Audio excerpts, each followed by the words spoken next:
好啦，各位觀眾，歡迎收睇個2025年6月11日星期三夜晚8點嘅颱風速報，現在時間係夜晚7點8分。好啦，我哋而家咧都係睇下個最新風暴消息先。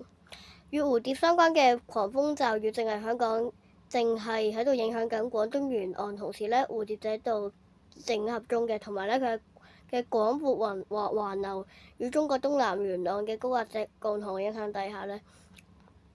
本港今日同聽日初時到12號，部分地區間中吹偏東強風，除非蝴蝶進一步增強，否則1號戒備信號都會喺今晚同埋聽朝都維持。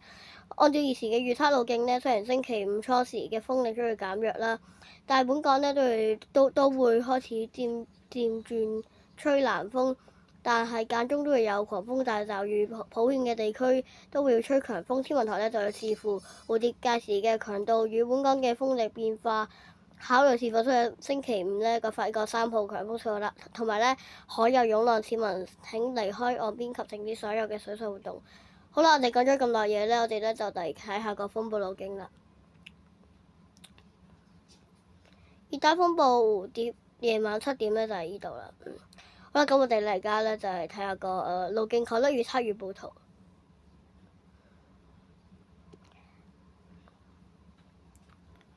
咁我哋而家就嚟睇下個雷達圖。